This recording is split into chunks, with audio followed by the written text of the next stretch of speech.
हम लोग जो प्रयास कर रहे हैं जेन्युइनली ऐसा समझते हैं कि कुछ अच्छा करने की नियत से आए हैं। कर पाए ना कर पाए उसकी चिंता नहीं। टेढ़ा काम है, कठिन है, लेकिन 1-2 साल 2.5 साल जो हमने किया है, बहुत लोग अभी भी समझते हैं कि नहीं हो सकता है, लेकिन धीरे धीरे मेरा और ये समझ कर आए हैं कि कठिन काम है, नहीं होगा, आसानी से नहीं होगा।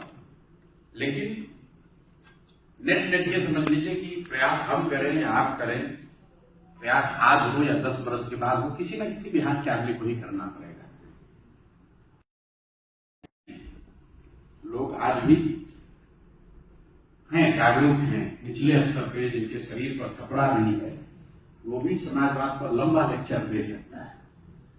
यहाँ की मिट्टी की विचारधारा, राजनीतिक विचारधारा, इस पर सामान्य आदमी कुछ न कुछ सोच रखता है।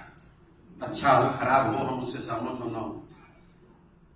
पिछले 30-40 सालों से ये दुर्भाग्य है कि हम लोग इस दुर्दशा में हैं। देश के सबसे गरीब और पिछड़े बिहार एक मात्र ऐसा राज्य है राज्य में जहां 1967 से 90 के बीच में 23 साल में 34 अलग अलग सरकारें बनी।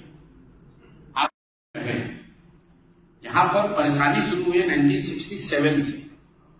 अनफॉर्चुनेटली जब यहाँ पॉलिटिकल अवेकनिंग शुरू हुई तब नीचे ही जा रहे हैं। जिनको भी ऐसा लगता है कि लालू जी के आने से सब बर्बाद हो गया, उनको ये ध्यान रखना चाहिए 1990 में देश का सबसे गरीब और पिछड़ा राज्य था। तो बहुत अगर गहराई से आप पढ़ेंगे कि कुछ तो ऐसा 100 साल आप टॉप पे रह सकते हैं, 100-2 साल आप पीछे भी छूट सकते हैं। तो मैं ऐसा मानता हूं कि बिहार में 1967 के बाद से अगर आंकड़ों को आप देखिएगा, मैं 2 मिनट लूंगा। आप में से कई लोगों को हम लोग को लगता है कि लालू जी आए तो बिहार बिगड़ गया है। 2005 से 2012-13 तक Nitish Kumar stable, politically stable थे। चाहे सही के साथ हो, गलत के साथ हो, भाजपा के साथ एक सरकार चला रहे थे जिसकी प्राथमिकता थी कि बिहार में विकास हो, सुधार हो, लालू के दौर से बाहर निकाला जाए। 2012-13 का दौर और 2012-13 से लेकर अभी का दौर, यही नीतीश कुमार 12 तक आपको विकास करते हुए दिखे। और आज वही सामाजिक न्याय से विकास होगा। हम लोग को जो समाज को समझने वाले लोग हैं, उनके शुरुआती दिनों में बिहार में जो दबा कुचला पिछड़ा जिसको कहते हैं, उसको आवाज मिली। इस बात से कोई इनकार नहीं कर सकता है। जो बिल्कुल सामाजिक तौर पर पिछड़े गरीब लोग थे, उनको आवाज टैक्स आएगा कि पैसा हम आपको 20 साल तक देते रहेंगे। तो पहला तो यह है कि लिटरली ओवर 6 महीने 8 महीने में आप 5 लाख करोड़ रुपया इकट्ठा कर सकते हैं। लोग आपको जैसे बुलेट ट्रेन के लिए जो बात मैं आपको बता रहा था, 67 से 90 के बीच में 34 सरकार, 2012 से अभी तक पिछले 2013 से अभी तक 10 होने के बाद एक उसका अनइंटेंडेड कॉन्सिक्वेंस ये रहा कि नीतीश जी को ऐसा लगा कि अब हम प्रधानमंत्री बन सकते हैं। और हम लोग को लग रहा है कि नीतीश जी अभी पलटना शुरू किए हैं। ऐसी बात नहीं। आप ध्यान कर रहे हैं उन राज्यों में जहां पर उद्योग धंधे लग रहे हैं, जहां पर व्यापार हो रहा है। इसका असर क्या हुआ?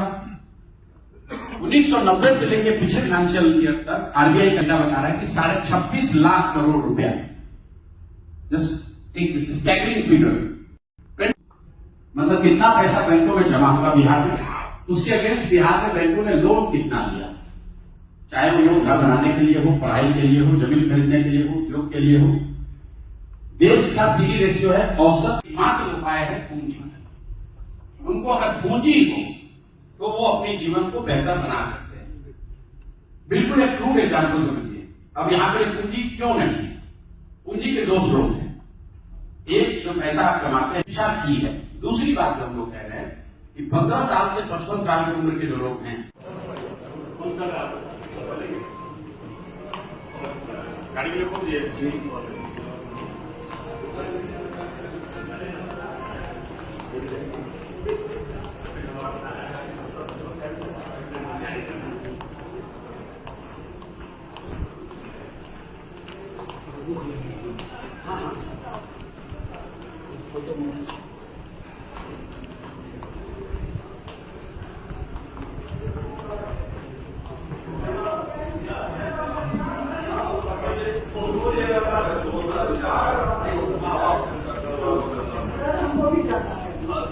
और एक खरगोश में जाना।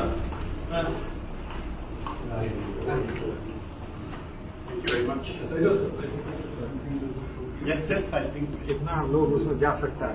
भर गया। Can we come? हाँ बिल्डिंग नहीं, जहाँ दोनों है वहाँ बच्चे नहीं, जहाँ तीनों है वहाँ पढ़ाई नहीं। तो हम लोग की सोच ये है कि बिहार में करीब करीब 5 लाख करोड़ रुपए, जब आप पटना में हैं, दिल्ली में हैं, तो स्कूल आपके घर के बगल में नहीं है, लोग बसों से जाते हैं, आधे घंटे स्कूल बस से गया वहां पहुंच गया। बिहार 74%, अगर 100 रुपया देश भर के लोगों ने बैंकों में जमा किया, प्राइवेट, सरकारी, कोऑपरेटिव सब बैंक मिलाकर, सर ये मेरा केस है। जनरली लोग पूछते हैं कि हमसे कोई बगल बैठा है, जब हम दिल्ली में इलेक्शन में क्या हो रहा है, आपसे पूछेगा आप लॉयर है, देखा कपिल सिब्बल है, तो तुरंत कोई अपना लीगल समस्या उनसे रखा, पूछने के बाद उन्होंने उसको भेजा, प्रोफेशनली समझाया भी, बताया।